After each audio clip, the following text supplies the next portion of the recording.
News night के प्रायोजक हैं वंडर सीमेंट इस्तेमाल कीजिए, फर्क नजर आएगा।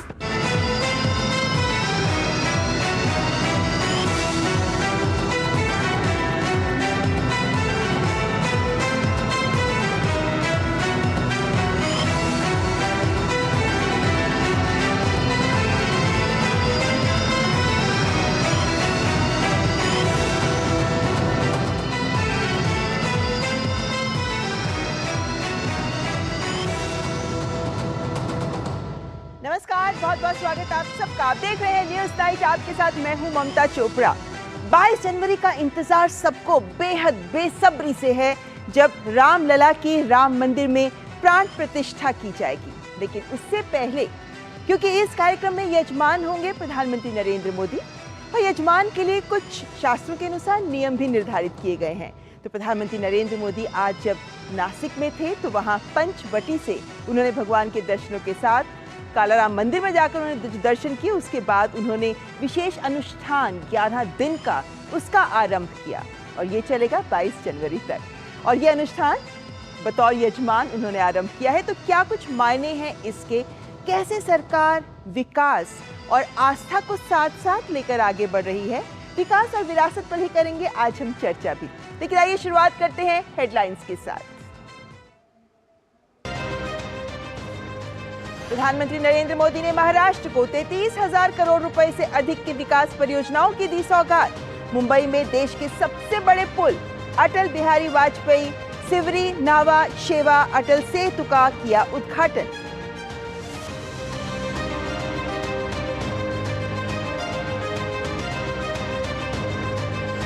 प्रधानमंत्री नरेंद्र मोदी ने श्री रामलला की प्राण प्रतिष्ठा के लिए 11 दिवसीय विशेष अनुष्ठान की शुरुआत की।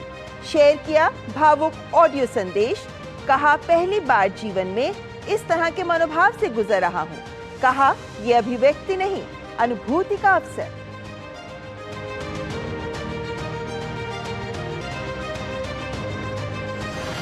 प्रधानमंत्री ने महाराष्ट्र के नासिक में 7वें राष्ट्रीय युवा महोत्सव का किया उद्घाटन। कहा, भारत की प्रगति के पीछे भारत के युवाओं की ताकत। युवाओं को अवसरों का नया आसमान देने के लिए सरकार प्रतिबद्ध।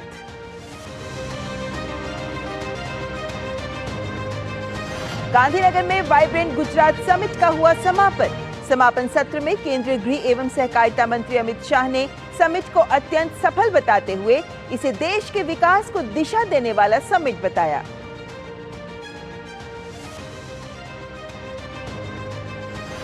डीआरडीओ ने नई पीढ़ी की आकाश मिसाइल का किया सफल परीक्षण। परीक्षण के दौरान बेहद कम ऊंचाई वाले मानव रहित लक्ष्य पर निशाना साधा गया।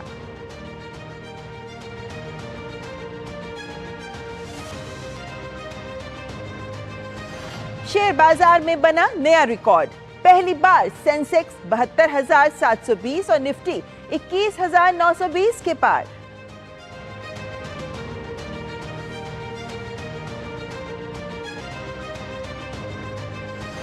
भीषण ठंड की चपेट में उत्तर भारत। दिल्ली में शुक्रवार को रही सीजन की सबसे सर्द सुबह। कम दृश्यता के चलते रेल और हवाई सेवाएं प्रभावित। मौसम विभाग ने अगले 5 दिनों के लिए जारी किया कोहरे का अलर्ट।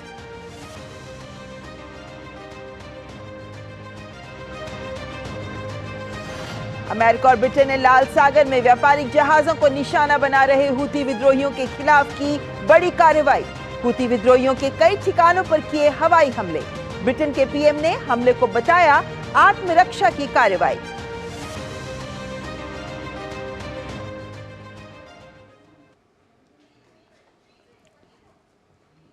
तो आइए देखते हैं खबरें विस्तार से। शुरुआत करते हैं उस खबर से जिसके आधार पर मुंबई को मिली है आज बड़ी सौगात।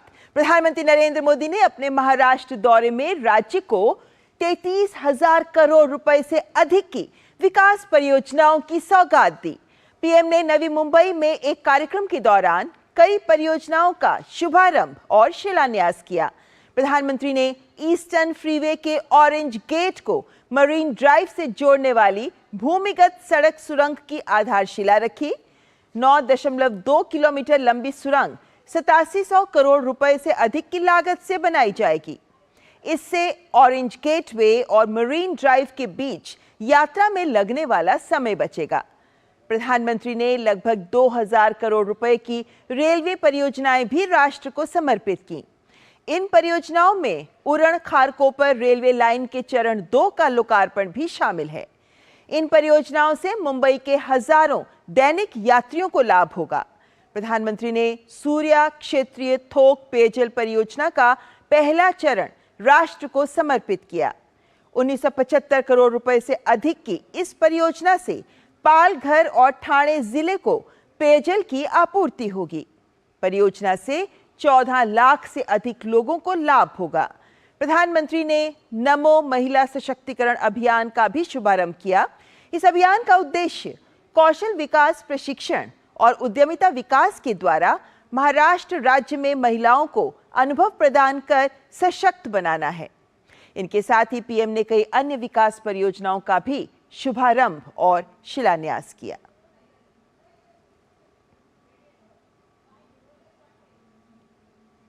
और प्रधानमंत्री ने लेक लाडली योजना के लाभार्थियों को इस अवसर पर चेक भी वितरित किए।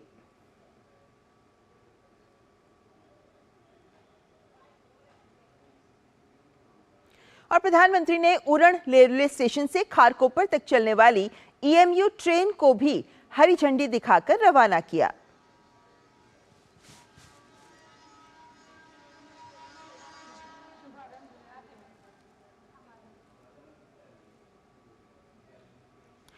और ये सभी परियोजनाएं वो परियोजनाएं हैं जिनसे मुंबई वासियों को बेहद लाभ होगा। लेकिन आज जो बड़ी परियोजना मुंबई को मिली वो थी प्रधानमंत्री नरेंद्र मोदी द्वारा मुंबई में अटल बिहारी वाजपेयी सिवरी नावा शेवा अटल सेतु का शुभारंभ।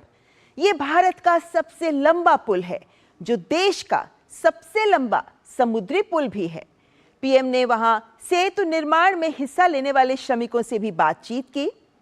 अटल बिहारी सिवरी नावा शेवा अटल सेतु का निर्माण 17,840 करोड़ रुपए से भी अधिक की लागत से किया गया है।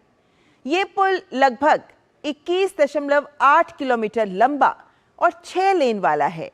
पुल 16.5 किलोमीटर लंबा समुद्र के ऊपर और लगभग 5.5 किलोमीटर जमीन पर बना है। इस पुल से मुंबई अंतर्राष्ट्रीय हवाई अड्डा और नवी मुंबई अंतर्राष्ट्रीय हवाई अड्डे को तेज कनेक्टिविटी मिल गई है और इसके निर्माण से मुंबई से पुणे, गोवा और दक्षिण भारत की यात्रा में लगने वाले समय को भी अब कम किया जा सकेगा। इससे मुंबई बंदरगाह और जवाहरलाल नेहरू बंदरगाह के बीच भी कनेक्टिविटी बेहतर हो जाएगी। तो कई मायनों में बेहद महत्वपूर्ण है मुंबई वासियों के लिए ये अटल सेतु। और नवी मुंबई में विकास परियोजनाओं की सौगात, इससे पहले आपको ये दिखाना चाहेंगे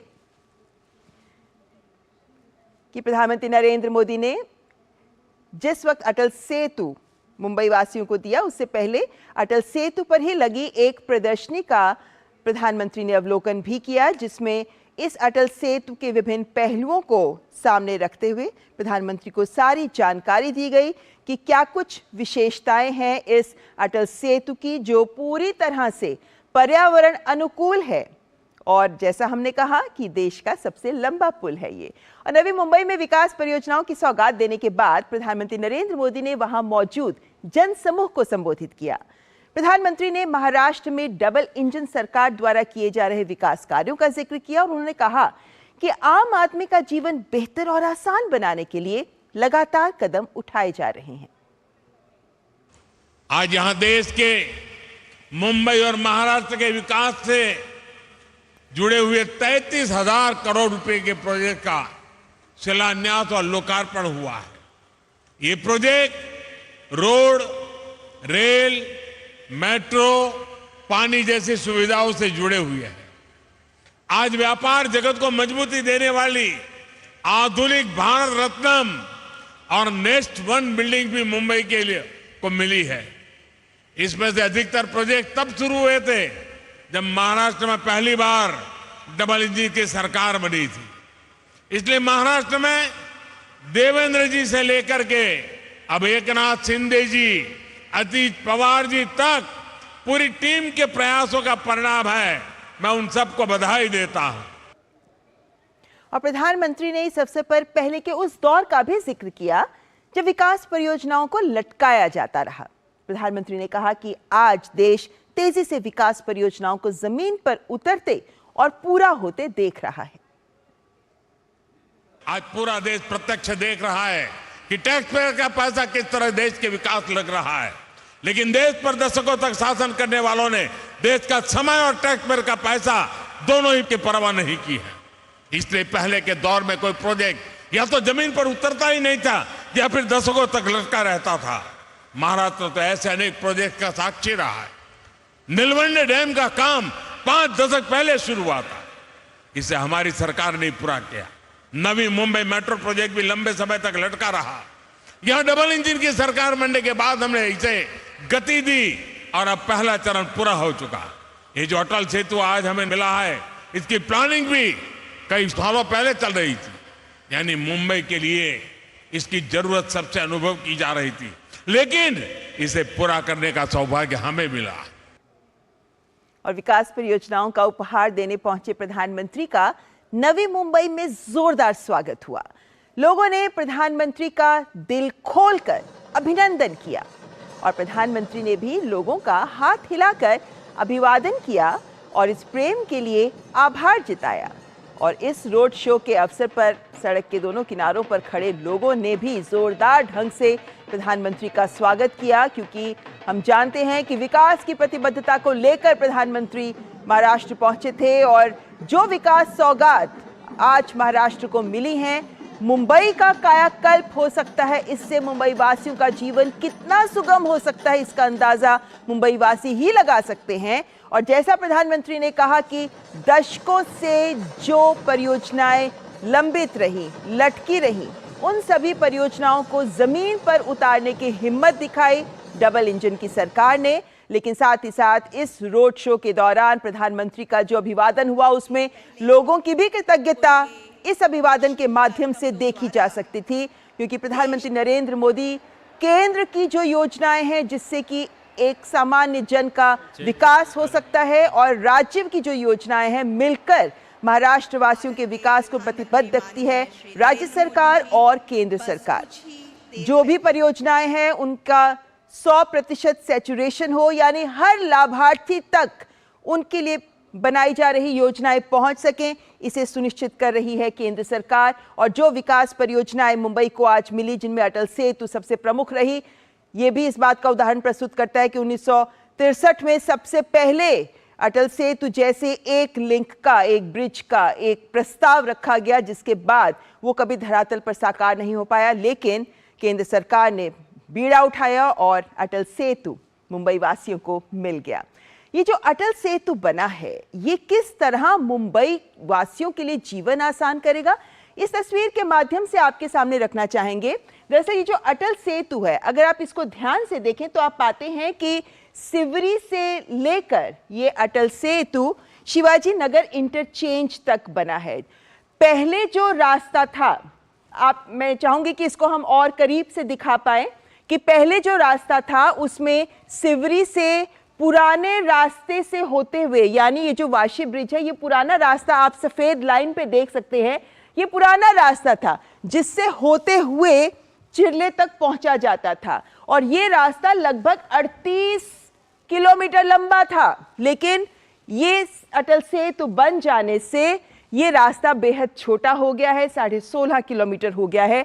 और जिसको कवर करने में पहले 1.5 घंटा लग जाता था पीक आवर्स में, अब वो रास्ता 15 से 20 मिनट में ही तय किया जा सकता है। जरा सोचिए, जो लोग हर रोज इस रास्ते से आवाजाही करते थे, उनकी जिंदगी कितनी आसान हो जाएगी। ऐसे में अगर आप ध्यान दें तो आप ये भी पाते हैं कि सिवरी के आगे वर्ली तक इसको जोड़ने के लिए भी वेस्टर्न फ्रीवे जो 4.5 किलोमीटर की है, उस पर भी प्लानिंग उसकी भी है कि वो भी बनाया जाएगा। उसी के आगे बांद्रा वर्ली सी लिंक भी है, जहां से ये आगे जोड़ा जा सकता है। और जैसा हमने आपको पहले भी बताया कि इस अटल सेतु के बन जाने से मुंबई पोर्ट, मुंबई बंदरगाह की बात करें या फिर हम जवाहरलाल नेहरू बंदरगाह की बात करें, यहां तक भी पहुंच आसान हो गई है।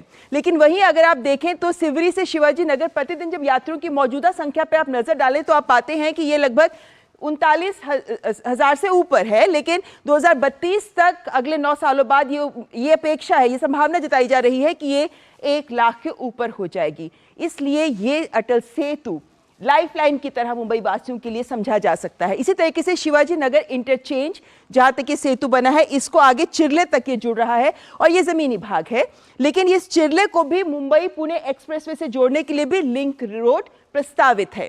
उसी तरीके से आप देख सकते हैं कि नवी मुंबई इंटरनेशनल एयरपोर्ट यहां बन रहा है और इस अटल सेतु के बन जाने से यहां भी पहुंच कितनी आसान हो गई है।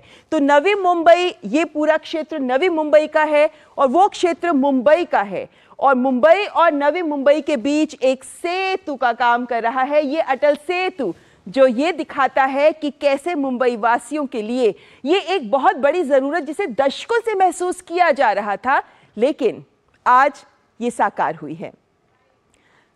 और जैसा कि हमने आपको बताया कि प्रधानमंत्री आज नासिक में थे और प्रधानमंत्री ने आज नासिक में रामकुंड में पूजा अर्चना की और प्रसिद्ध काला राम मंदिर में दर्शन भी किए। अयोध्या में रामलला के प्राण प्रतिष्ठा अनुष्ठान से केवल 10 दिन पहले प्रधानमंत्री के नासिक दौरे का विशेष महत्व है, क्योंकि भगवान राम ने अपने जीवन का महत्वपूर्ण समय यहां व्यतीत किया था। प्रधानमंत्री ने प्राण प्रतिष्ठा से पहले आज से 11 दिन के अनुष्ठान की शुरुआत की है।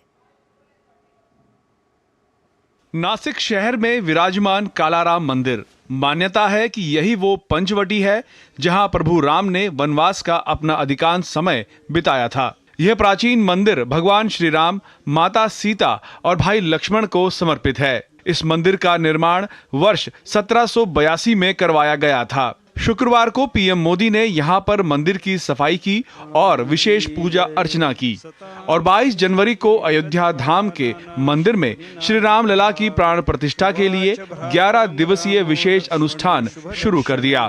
प्राण प्रतिष्ठा कार्यक्रम में प्रधानमंत्री यजमान की भूमिका में शामिल होंगे। एक भावनात्मक ऑडियो संदेश में प्रधानमंत्री ने कहा कि वे इस पुण्य अवसर पर सभी भारतवासियों का प्रतिनिधित्व करने का निमित्त बनेंगे। प्राण प्रतिष्ठा से पहले पूरे देश में राम भक्ति की भावना का उल्लेख करते हुए प्रधानमंत्री ने देशवासियों से रामोत्सव में अपनी सक्रिय भागीदारी निभाने की अपील की। साथियों, ये 11 दिन व्यक्तिगत रूप से मेरे यम नियम तो है ही, लेकिन मेरे भाव विश्व में आप सब समाहित है। मेरी प्रार्थना है कि आप भी मन से मेरे साथ जुड़े रहें। रामलला के चरणों में मैं आपके भावों को भी उसी भाव से अर्पित करूंगा जो भाव मेरे भीतर उमड़ रहे हैं। शास्त्रों में सुझाए गए यम नियम का पालन करते हुए प्रधानमंत्री अनुष्ठान पूरा करेंगे। अपने संदेश में पीएम ने देश को अपने साथ जुड़ने के लिए कहा और लोगों का आशीर्वाद मांगा तथा उनसे अपने भाव उनके साथ साझा करने को कहा। जनता जनार्दन में ईश्वर का रूप होता है, ये मैंने साक्षात देखा है, महसूस किया है। लेकिन जब ईश्वर रूपी वही जनता शब्दों में अपनी भावनाएं प्रकट करती है, आशीर्वाद देती है, तो मुझ में भी नई ऊर्जा का संचार होता है। आज मुझे आपके आशीर्वाद की आवश्यकता है, इसलिए मेरी प्रार्थना है कि शब्दों में, लिखित में अपनी भावनाएं जरूर प्रकट करें, मुझे आशीर्वाद जरूर दें। आपके आशीर्वाद का एक एक शब्द मेरे लिए शब्द नहीं, मंत्र है। देव प्रतिष्ठा को पार्थिव मूर्ति में ईश्वरीय चेतना के संचार का अनुष्ठान बताया गया है। इसके लिए शास्त्रों में अनुष्ठान से पूर्व व्रत के नियमों का निर्देश दिया गया है। शास्त्रों में देव प्रतिमा प्राण प्रतिष्ठा एक विशुद्ध एवं वृद्ध प्रक्रिया है। इसके लिए विस्तृत नियम बताए गए हैं, जिनका प्राण प्रतिष्ठा के कई दिन पहले से पालन करना होता है। राम मंदिर निर्माण और प्राण प्रतिष्ठा के प्रति आध्यात्मिक भाव से समर्पित प्रधानमंत्री ने तमाम व्यस्तताओं और जिम्मेदारियों के बावजूद शास्त्रों के अनुसार सभी नियमों का पालन करना तय किया और 11 दिवसीय यम नियम पालन का अनुष्ठान शुरू किया। नासिक के पंचवटी में इस दौरान परंपरा और तकनीक का एक अद्भुत संगम भी देखने को मिला, जब पीएम ने मराठी में प्रस्तुत रामायण के युद्ध कांड को एआई अनुवाद के माध्यम से हिंदी में सुना। योगेश शीतल के साथ ब्यूरो रिपोर्ट, डीडी न्यूज।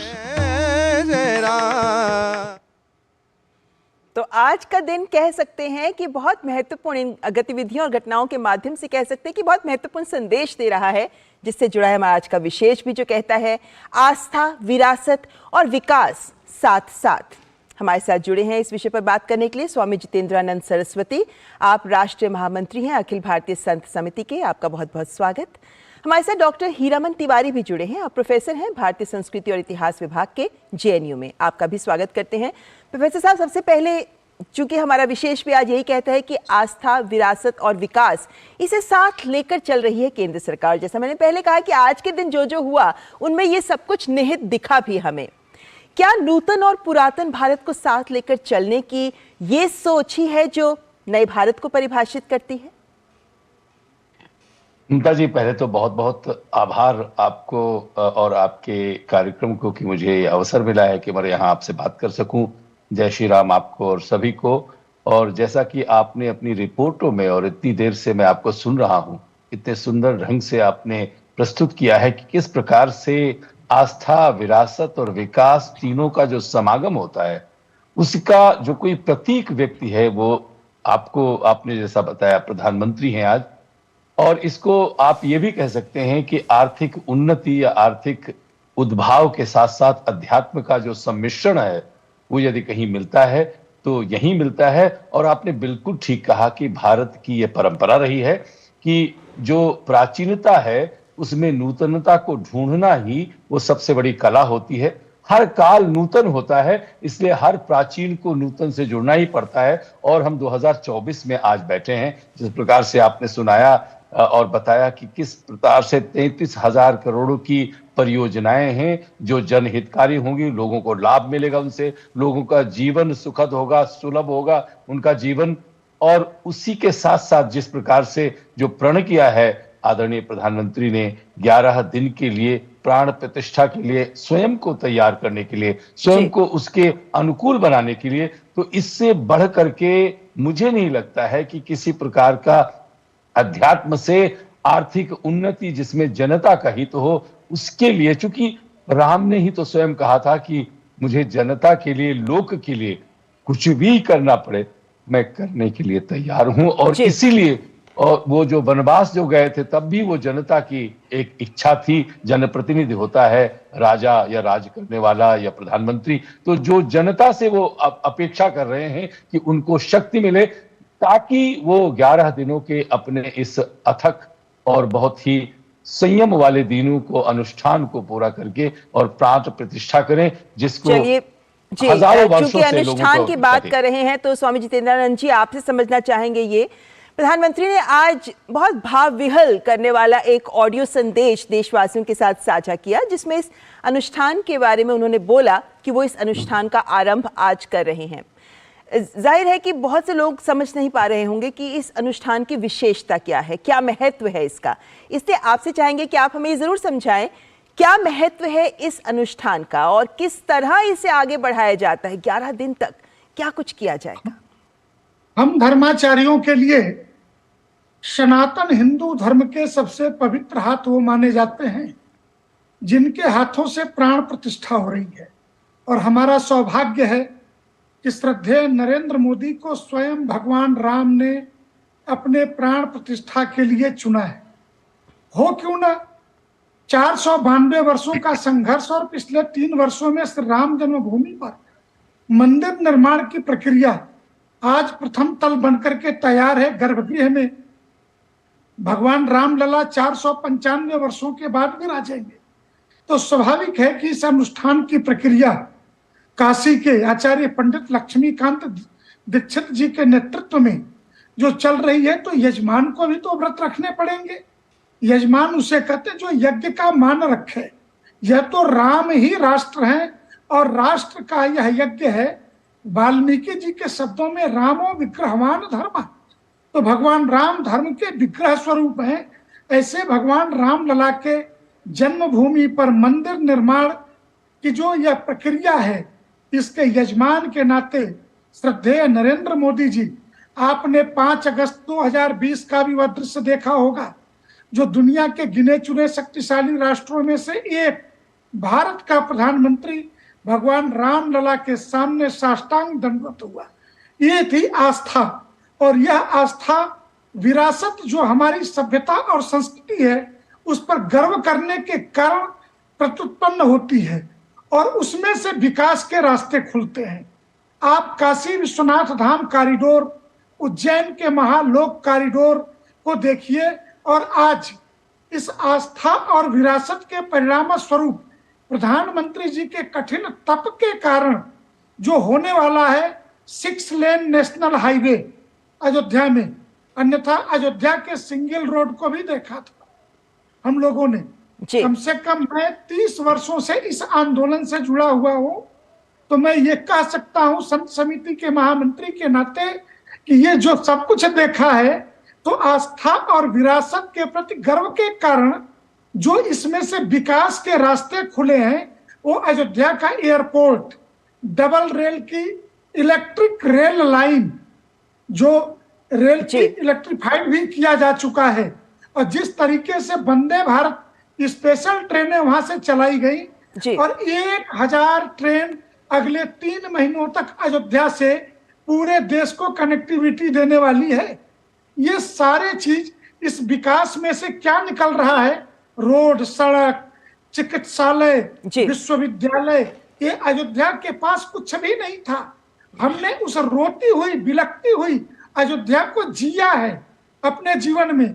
मैं तीसरी पीढ़ी हूं आंदोलन में। मेरे दादा गुरु पूज्य शांतानंद जी से लेकर के शंकराचार्य स्वामी वासुदेवानंद जी जो उस ट्रस्ट के ट्रस्टी हैं, और मैं तीसरी पीढ़ी में हूं जो इस आस्था और विरासत के आधार पे हो रहे विकास के स्वरूप को भी देख पा रहा हूं। और प्रधानमंत्री जी के इस कठिन तप व्रत की, इस राष्ट्र के निर्माण के लिए अहर्निश साधना को भी हम देख ही नहीं पा रहे। और आज तो पूरा देश स्वामी जी इसको देख रहा है, और इसीलिए हम आज इस विषय को भी उठा रहे हैं। लेकिन प्रोफेसर साहब, आज हमने देखा कि आज नासिक में प्रधानमंत्री ने युवाओं को भी मंत्र दिया, युवाओं से भी बात की, और वहीं हम देख रहे हैं कि राम मंदिर को लेकर भी युवा इस राम मंदिर के प्राण प्रतिष्ठा समारोह को लेकर बेहद उत्साहित हैं। हर स्तर पर हम देख रहे हैं कि युवाओं की भागीदारी आगे बढ़कर आ रही है। जैसा मैंने पहले कहा, नए भारत की बात की मैंने, क्या आज का युवा भी इस संदेश को कि आस्था विरासत को विकास के साथ जोड़कर आगे बढ़ना है, इस संदेश को आत्मसात कर पा रहा है?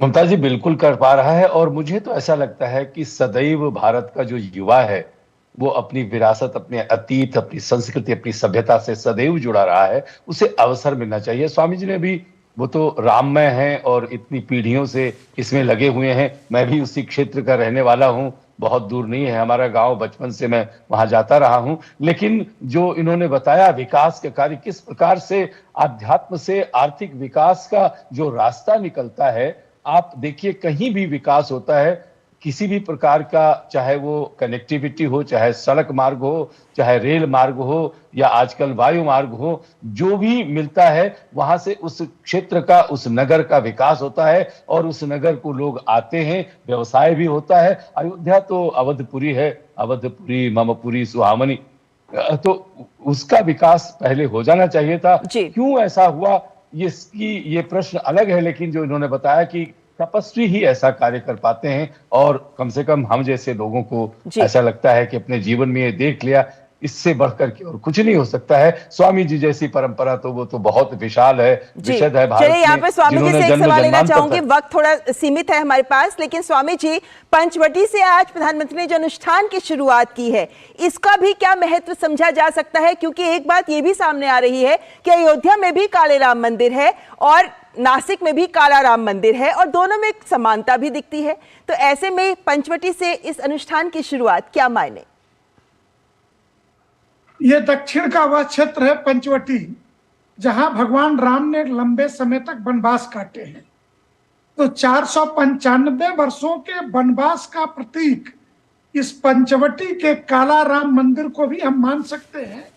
यह मंदिर तो है, परंतु प्रधानमंत्री ने इतिहास के उन पन्नों को खंगाल करके समाज को, राष्ट्र को यह बताने का प्रयास किया प्रधानमंत्री जी ने कि भगवान राम ने कितने कष्ट सहे, इसी पंचवटी में सहे थे।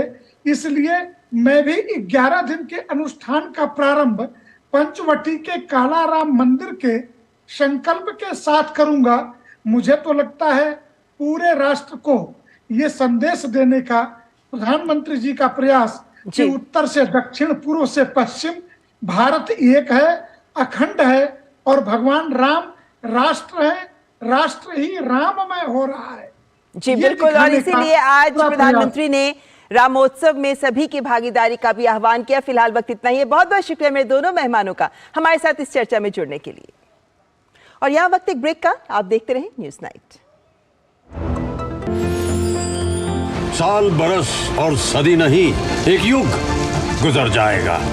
उम्र न पूछो वंडर की, जब फर्क नजर आएगा। वंडर सीमेंट, फर्क नजर आएगा। गोल्डी छोले मसाले, जहाँ जाए रिश्ते बनाए, जहाँ जाए रिश्ते बनाए, गोल्डी मसाले। कब तक लंबी लाइनों में उम्र बिताइएगा? डिजिटल पेमेंट अपनाइए, चुटकी में हल पाइए। पुराने तरीके कब तक अपनाइएगा? डिजिटल पेमेंट बहुत आसान है, देखिए चुटकी में पेमेंट चुकाइए। बटुआ ढूंढ रहे हैं? डिजिटल पेमेंट अपनाइए, कभी भी कहीं भी और सुरक्षित। हमने तो इन्हें डिजिटल पेमेंट करना सिखा दिया है। आपने? आरबीआई कहता है कि डिजिटल पेमेंट अपनाओ, औरों को भी सिखाओ। लाइफ में फाइनेंशियल आजादी के लिए एनपीएस जरूरी है। रिटायरमेंट में फाइनेंशियल आजादी रहे जारी, एनपीएस से आज ही करे तैयारी। एनपीएस जरूरी है। अभी नहीं करना मतलब? मुझे नहीं करना दूसरा बच्चा अभी। अरे पर क्यों नहीं करना, बताओ। आज रेडियो पे बता रहे थे कि पहले और दूसरे बच्चे के बीच अंतर रखना कितना जरूरी है। माँ बस हर 3 महीने में गर्भ निरोधक टीका लगवा ले। पर अंतर काहे रखना है? बच्चों के भविष्य के लिए। आगे जाके बच्चा कितना होनहार होगा ये पहले 2 साल में ही तय हो जाता है, क्योंकि बच्चे का 80% मानसिक विकास इसी समय में होता है। बताओ। सुन बब्बन, हिसाब कब करेगा तू? भाग कर रहा है। तो जरूरी है कि माँ बाप बच्चे के साथ खेले, उन्हें कहानियाँ सुनाएं। दूसरा भी आ गया तो फिर दोनों का ध्यान कैसे रखेंगे, हैं? समझे? समझे। इस उम्र में समझ के क्या कर लोगे, हैं? अरे काकी, अब तो हम भी समझ गए। बच्चों के विकास और माँ की सेहत के लिए बच्चों में अंतर जरूरी है। तब तक हर 3 महीने में गर्भ निरोधक इंजेक्शन लगवाएं। बच्चों में अंतर बनाए उनकी लाइफ बेहतर। दादी, आज भी आपकी चाय की दुकान बंद थी? 1 महीने से बीमार हूँ, काम बंद और इलाज का खर्चा अलग। आयुष्मान कार्ड नहीं बनवाया? नाम सुना है, कहाँ बनवाना है, कैसे बनवाना है, इस उम्र में भाग दौड़। कार्ड अभी बन जाएगा। आयुष्मान ऐप पर जाकर अपना या परिवार के सदस्य का नाम लाभार्थी सूची में ढूंढें। आधार, ओटीपी या फेस ऑथ द्वारा ऑथेंटिकेट करें। डिटेल्स भरें। अब मोबाइल से फोटो खींचकर अपलोड करें। बन गया। अब ठीक होकर अपने हाथ की चाय पिला दो। और एक प्रकार से पीएम जय अब गरीबों की जय बन गई है। 5 लाख तक के मुफ्त उपचार की गारंटी, स्वास्थ्य का वरदान आयुष्मान। हेलो बेटा। मिस्टर विकास के साथ कौन है? बस बेटा थोड़ी देर और। वो मिस्टर विकास की फाइल। आप पॉलिसी बाजार। मैम आपका हेल्थ इंश्योरेंस क्लेम अप्रूव हो गया है। अब आप सर को घर ले जा सकती हैं। क्लेम के टाइम पे हमेशा आपकी हेल्प को तैयार। पॉलिसी बाजार, 1 करोड़ का हेल्थ इंश्योरेंस सिर्फ 390 रुपए महीने से शुरू। जब दांत खाज की खुजली पे ना हो काबू तो उसे गमछे से नहीं छुपाते बाबू, तो फिर उसे भगाए कैसे? जालिम लोशन लगाकर दांत खाज की खुजली, एक्जिमा जड़ से निकाले। अभी खरीदे जालिम लोशन। जालिम लोशन का ऑरिकेम ग्रीन ऑइंटमेंट, कील मुहासे, फोड़े फुंसी, घाव, जले कटे पर गुड़कारी, herbal antiseptic cream, green ointment. और ब्रेक के बाद अब बात युवा महोत्सव की।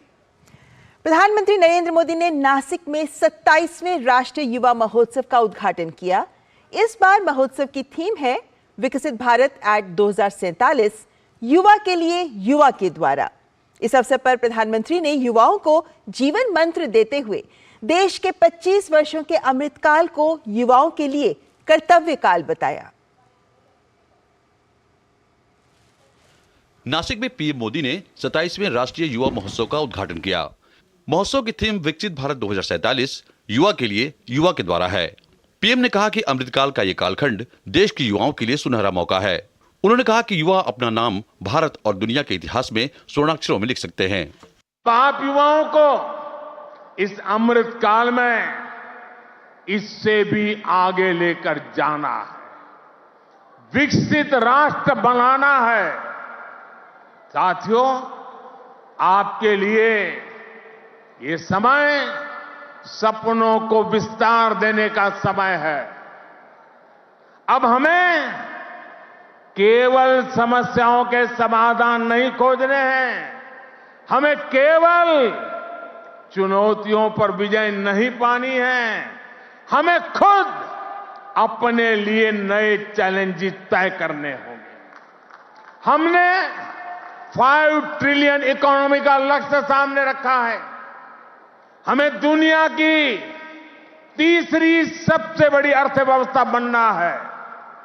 हमें आत्मनिर्भर भारत अभियान के सपने को सिद्धि देनी है। पीएम मोदी ने 25 वर्षों के अमृतकाल को युवाओं के लिए कर्तव्य काल बताया। उन्होंने युवाओं से स्थानीय उत्पादों का इस्तेमाल करने के साथ ही ड्रग्स और नशे की लत से दूर रहने के लिए भी कहा। जितना हो सके आप लोकल को, स्थानीय प्रोडक्ट को प्रमोट करिए, मेड इन इंडिया प्रोडक्ट का ही इस्तेमाल करिए। किसी भी तरह की ड्रग्स और नशे की लत से बिल्कुल दूर रहिए, इन्हें अपने जीवन से दूर रखिए। और माताओं, बहनों, बेटियों के नाम अपशब्दों का, गालियों का इस्तेमाल करने का जो चलन है, उसके खिलाफ आवाज उठाइए, इसे बंद करवाइए। 27वें राष्ट्रीय युवा महोत्सव के शुभारंभ समारोह में देश भर से आए युवाओं ने रंगारंग प्रस्तुतियां दी।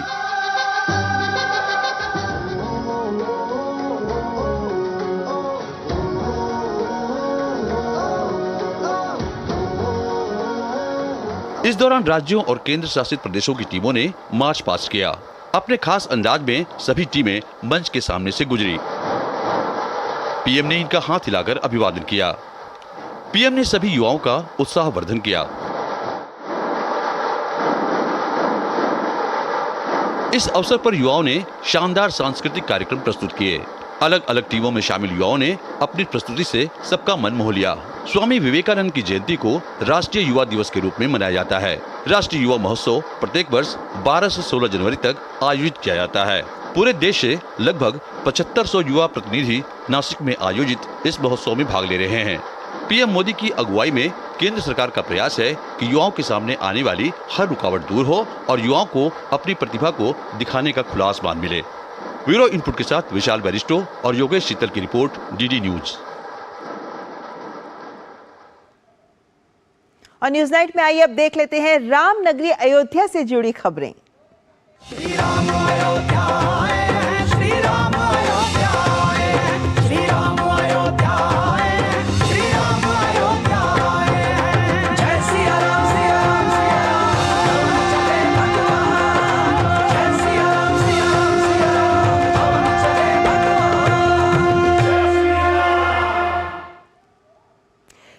राम मंदिर में रामलला की प्राण प्रतिष्ठा होने वाली है, जिससे पहले कई गतिविधियां पूर्ण की जा रही हैं।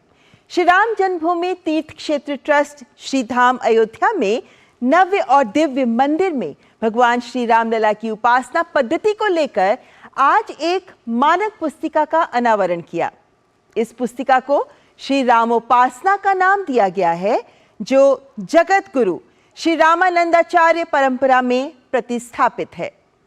श्री राम पूर्वातपिनी उपनिषद के आधार पर बने श्री राम यंत्र पर भगवान श्री रामलला की मूर्ति को प्रतिस्थापित किया जाएगा और नित्य प्रति उनकी 5 आरती और अभिषेक का कार्यक्रम संपन्न होगा। तो उपासना की पुस्तिका जिसका आज अनावरण किया गया है।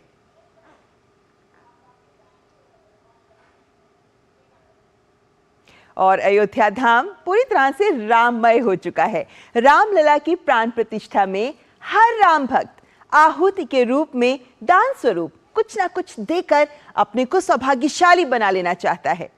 गुजरात के भावनगर से करीब 800 किलो का नगाड़ा भेजा गया है और ये नगाड़ा कुछ खास है। क्या कुछ विशेष है गुजरात से आए इस नगाड़े में, बता रहे हैं अयोध्या धाम से हमारे संवाददाता अनुज यादव।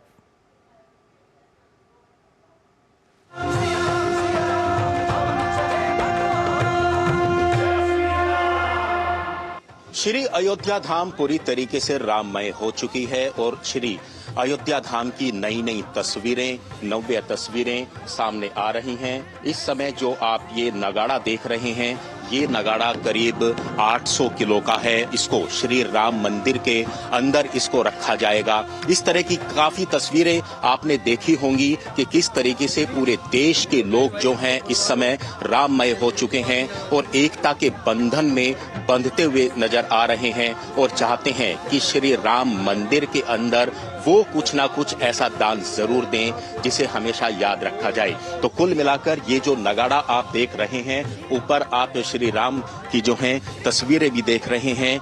इसकी खासियत की बात करें तो इसमें जो सोने और चांदी की है वो परत जो है इसके अंदर चढ़ी हुई है। स्टील से ये बना हुआ है पूरी तरीके से। आप इसको देखेंगे तो नक्काशी अगर इसकी देखी जाए तो काफी दूर से ही दूसरों को प्रभावित करती हुई नजर आती है। कुल मिलाकर जिस तरह की तस्वीरें इस अयोध्या के अंदर अनेक तस्वीरें नजर आ रही हैं, उसमें लगता है कि पूरे देश के लोग जो हैं उमड़ पड़े हैं एक तरीके से अपना कुछ ना कुछ यहाँ पर दान देने के लिए, अपनी आहुति देने के लिए। ये जो नगाड़ा आया है इसके बारे में आप बताइए, क्या कुछ खासियत इसकी है? देखिए, भारत में मंदिरों में बड़े बड़े नगाड़ों की यह परंपरा पुरानी रही है। प्रातःकाल जागरण के समय, आरती के समय नगाड़ा नाद करके मंगल ध्वनि का वो किया जाता है। और गुजरात के हमारे डबकर समाज ने कर्णावती से यह नगाड़ा भगवान श्री राम की सेवा में भेजा है, जो यहाँ ट्रस्ट जहाँ पर उपयुक्त समझेगी वहाँ स्थापित करेगी। तो फिलहाल ये जो नगाड़ा गुजरात से बनकर आया है, ये श्री राम मंदिर के अंदर इसको रखा जाएगा और सबसे बड़ी खासियत यही होगी, जब ये बजेगा तो करीब 500 मीटर के जो वर्ग क्षेत्र होगा उसमें इसकी आवाज गूंज सकेगी और लोगों को प्रभावित करेगी। अपने कैमरामैन राधे कृष्ण के साथ अनुज यादव, डीडी न्यूज, श्री अयोध्या धाम।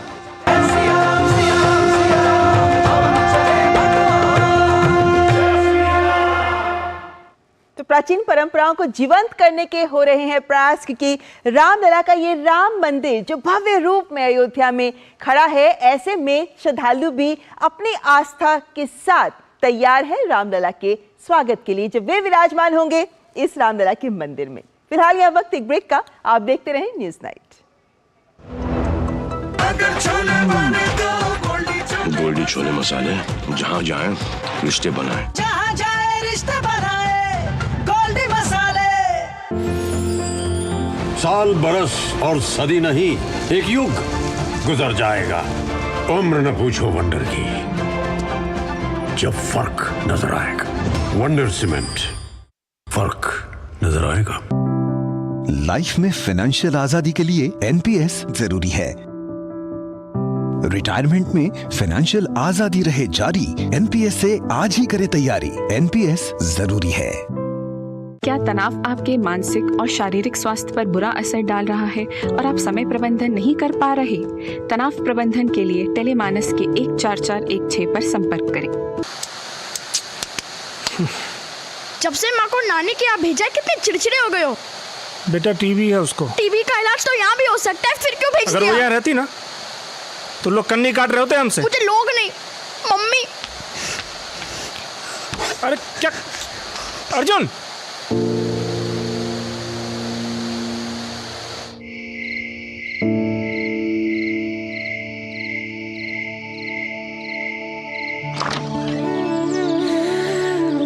उठेगा तो सरप्राइज देंगे। हाँ?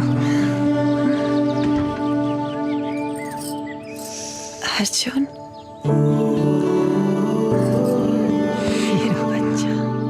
बहुत मिस कर रहा था तुमको, और मैं भी टीवी रिमोट का सर पर समझ नहीं पा रहा था।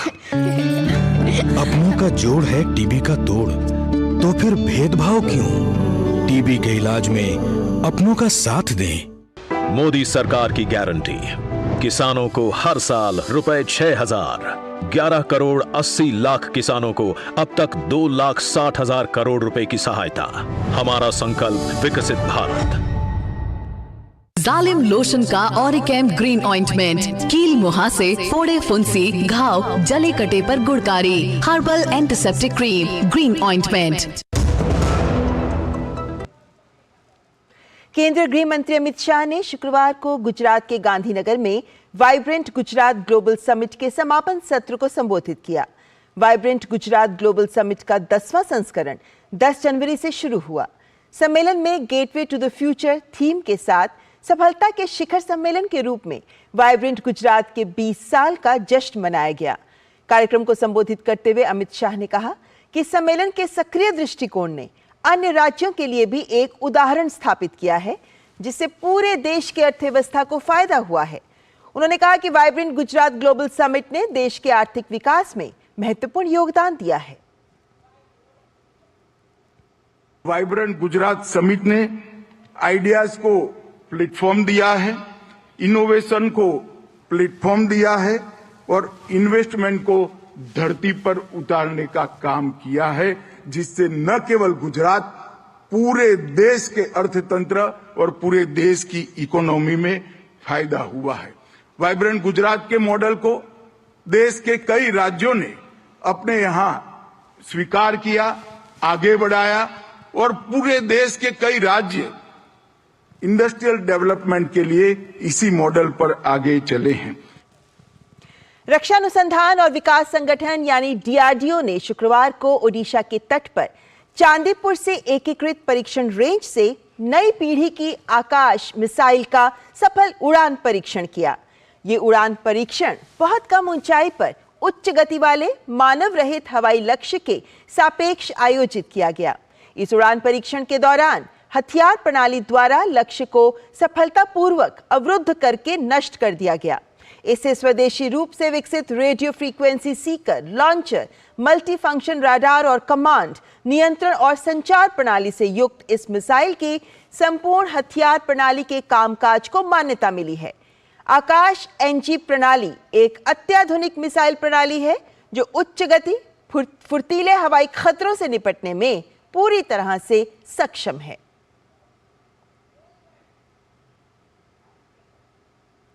प्रवर्तन निदेशालय पश्चिम बंगाल में 3 स्थानों पर छापेमारी कर रहा है। ममता बनर्जी के 2 मंत्रियों सुजीत बोस और तापस रॉय के ठिकानों पर ईडी ने छापेमारी की है। इसी के साथ ईडी ने उत्तरी दमदम नगर निगम के पूर्व अध्यक्ष सुबोध चक्रवर्ती के आवास पर भी छापेमारी की। सुजीत घोष का नाम नगर पालिका भर्ती घोटाले में भी आया था, जिसकी जांच सीबीआई कर रही है। सीबीआई ने इनको पूछताछ के लिए समन भी भेजा था।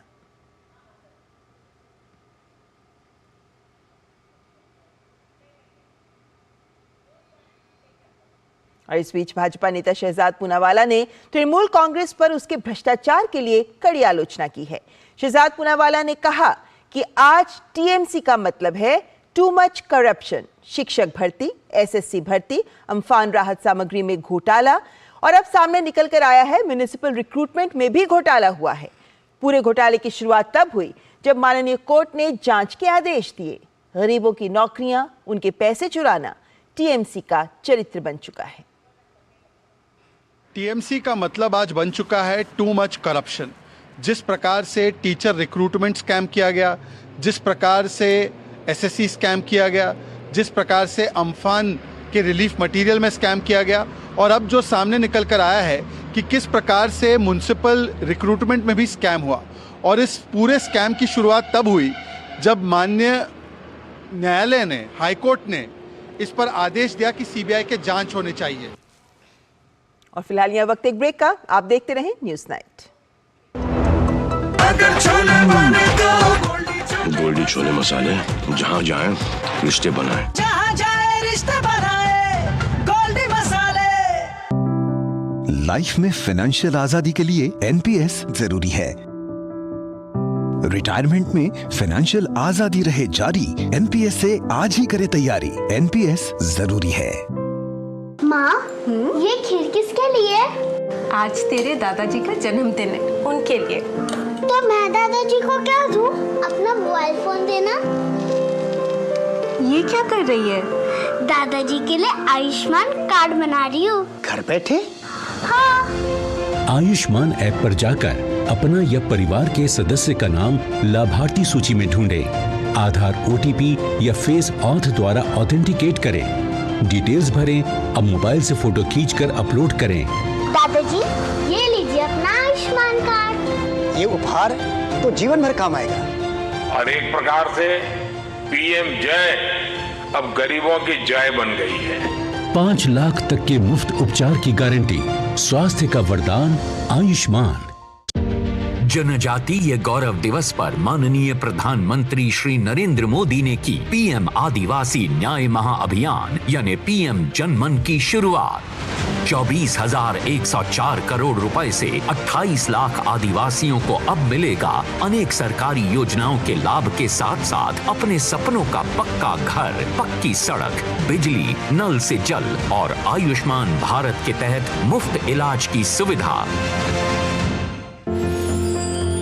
साल, बरस और सदी नहीं, एक युग गुजर जाएगा। उम्र न पूछो वंडर की, जब फर्क नजर आएगा। वंडर सीमेंट, फर्क नजर आएगा। मोदी सरकार की गारंटी, सबका अपने पक्के घर का सपना होगा पूरा। 4 करोड़ पक्के घरों का निर्माण, हमारा संकल्प विकसित भारत। जब दांत खाज की खुजली पे ना हो काबू तो उसे गमछे से नहीं छुपाते बाबू, तो फिर उसे भगाए कैसे? जालिम लोशन लगाकर दांत खाज की खुजली, एक्जिमा जड़ से निकाले। अभी खरीदे जालिम लोशन। जालिम लोशन का ऑरिकैम ग्रीन ऑइंटमेंट, कील मुहासे, फोड़े फुंसी, घाव, जले कटे पर गुड़कारी, herbal antiseptic cream, green ointment. Chief of defence staff general Anil Chauhan ने आज एनसीसी के गणतंत्र दिवस शिविर 2024 का दौरा किया। इस मौके पर सीडीएस ने कैडेट्स को संबोधित करते हुए उनके बेहतर प्रदर्शन की सराहना की। उन्होंने कहा कि प्रशिक्षण और सामाजिक सेवा के अलावा खेल और रोमांचकारी गतिविधियां भी एनसीसी का महत्वपूर्ण हिस्सा है। पेश है हमारे संवाददाता गिरीश निशाना की ये खास report. Chief of defence staff यानी सीडीएस जनरल अनिल चौहान ने शुक्रवार को दिल्ली में चल रहे एनसीसी के गणतंत्र दिवस शिविर 2024 का दौरा किया। इस मौके पर एनसीसी कैडेटों ने सीडीएस को गार्ड ऑफ ऑनर दिया और जनरल अनिल चौहान ने गार्ड का निरीक्षण किया। कैडेटों को संबोधित करते हुए चीफ ऑफ डिफेंस स्टाफ ने कहा कि प्रशिक्षण और सामाजिक सेवा के अलावा खेल और रोमांचकारी गतिविधियां भी एनसीसी का महत्वपूर्ण हिस्सा हैं। उन्होंने ये भी कहा कि सुब्रतो कप, हॉकी चैंपियनशिप और मावलंकर जैसी चैंपियनशिप की एनसीसी की उपलब्धियां निश्चित तौर पर सामान्य विद्यार्थियों को एनसीसी में शामिल होने के लिए आकर्षित करेंगी। India is a country which is diverse actually. Its diversity needs no bounds actually. Look at from the religious point of view, ethnicity point of view or linguistic point of view. NCC actually is a true representation of what India is in its diversity. The camaraderie, the bonhomie, the unity, the harmony that is promoted by NCC should get infused into the nation, and the nation will take a right direction. Chief of defence staff general Anil Chauhan के समक्ष NCC कैडेटों ने रंगारंग सांस्कृतिक कार्यक्रम पेश किए। यहां दिल्ली निदेशालय के कैडेटों ने अपने कार्यक्रम के जरिए देशभक्ति का एक बेहतर नमूना पेश किया। एनसीसी के गणतंत्र दिवस शिविर के अंदर दिल्ली निदेशालय के कैडेटों ने देशभक्ति से भरपूर एक सांस्कृतिक कार्यक्रम पेश किया। किस तरह का संदेश देने का प्रयास किया? बेसिकली हम लोगों का जो बैले का थीम था वो life of next of kin था। उसका हम लोग बेसिकली बता रहे थे कि एक जब फौजी मर जाता है या उसके साथ कुछ गलत हो जाता है तो उसके पीछे उसकी फैमिली पे क्या क्या बीतती है। कल इनका किरदार निभाया है और यहाँ पर हमें 6 महीने हो गए इस आरडीसी कैंप के लिए तैयारी करते हुए, और आज हम सीडीएस सर के आगे अपना परफॉर्मेंस देकर काफ़ी खुश हैं। ऐसा लगता है जब कोई जवान अपने फैमिली से दूर जाता है या कुछ हो जाता है, वो कांटेक्ट नहीं कर पाते, शहीद हो जाते हैं, तो वो सब फील करके वो आगे पास ऑन करके ऑडियंस को कि हम उनको एक ट्रिब्यूट दे सके कि हाँ ऐसा भी होता है।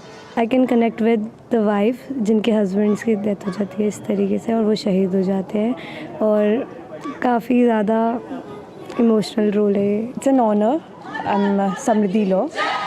अगर किसी के फादर शहीद हो जाते हैं, दैट्स पूरी फैमिली पे जो बीतती है वो एक्सप्लेन नहीं करा जा सकता। But out of all these problems अगर उसकी बेटी या कोई भी उनका बच्चा बाहर आता है, स्टैंड करता है कि I join army as well, it's a very good thing. Delhi निदेशालय के कैडेटों ने देशभक्ति से भरपूर सांस्कृतिक कार्यक्रम पेश किया जिसमें दिखाया कि किस तरह पिता के शहीद होने के बावजूद बेटी आर्मी में जाती है और देश की सेवा करने के लिए वो तत्पर दिखाई देती है। कैमरामैन मोहित यूके के साथ गिरीश निशाना, डीडी न्यूज, दिल्ली। और अब बात मौसम की। समूचे उत्तर भारत में कड़ाके की ठंड और कोहरे का प्रकोप जारी है। दिल्ली में शुक्रवार को इस मौसम की सबसे ठंडी सुबह रही। दिल्ली एनसीआर में सुबह घना कोहरा छाया रहा और दृश्यता बेहद कम होने की वजह से रेल तथा हवाई यातायात पर भी असर पड़ा। मौसम विभाग ने कहा है कि सुबह इंदिरा गांधी अंतर्राष्ट्रीय हवाई अड्डे पर दृश्यता 0 दर्ज की गई। वहीं उत्तर भारत से दिल्ली आने वाली करीब 23 रेलगाड़ियां विलंब से पहुंची। मौसम विभाग के अनुसार पंजाब में प्रचंड शीतलहर के कारण जनजीवन अस्त व्यस्त रहा। पूरे दिन हल्के बादल छाए रहने के कारण तापमान में गिरावट आई है। अमृतसर में 1.4 डिग्री सेल्सियस न्यूनतम तापमान के साथ ये शहर सबसे ठंडा रहा। भारतीय शेयर बाजार में हफ्ते के आखिरी कारोबारी दिन बम्पर खरीदारी देखी गई और बाजार सर्वकालिक उच्च स्तर पर पहुंच गया। शुक्रवार को बीएसई सेंसेक्स बेंचमार्क पहली बार 72,720 के स्तर के पार पहुंचा, तो वहीं निफ्टी भी पहली बार 21,900 का स्तर पार कर 21,928 के स्तर पर पहुंच गया। शुक्रवार के कारोबारी सेशन के दौरान आईटी और पीएसयू बैंकिंग सेक्टर के शेयर्स में अच्छी खरीदारी दिखी और ये सेक्टर्स टॉप गेनर्स में रहे। हफ्ते के आखिरी कारोबारी दिन 30 शेयर वाला बीएसई सेंसेक्स इंडेक्स 847 अंक की बढ़त के साथ बंद हुआ, तो वहीं दूसरी ओर 50 शेयरों वाला एनएसई निफ्टी इंडेक्स 247 अंकों की बढ़त के साथ बंद हुआ। शुक्रवार को रुपया डॉलर के मुकाबले 11 पैसे की मजबूती के साथ 82 रुपए 92 पैसे के स्तर पर बंद हुआ। भारत और जापान के तटरक्षकों ने बंगाल की खाड़ी में संयुक्त अभ्यास किया। इसके जरिए जहाजों के अपहरण से लेकर उसे बचाने तक समेत कई गतिविधियों पर अभ्यास किया गया। दोनों देशों के तटरक्षकों के बीच प्रशिक्षण, पेशेवर और सांस्कृतिक गतिविधियों के लिए वर्ष 2006 में एक समझौता ज्ञापन पर हस्ताक्षर किया गया था।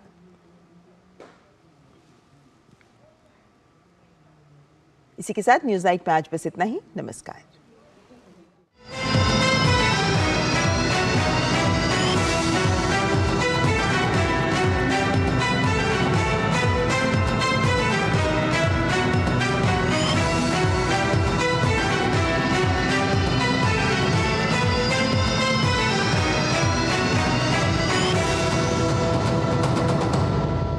न्यूज नाइट के प्रायोजक थे वंडर सीमेंट इस्तेमाल कीजिए, फर्क नजर आएगा।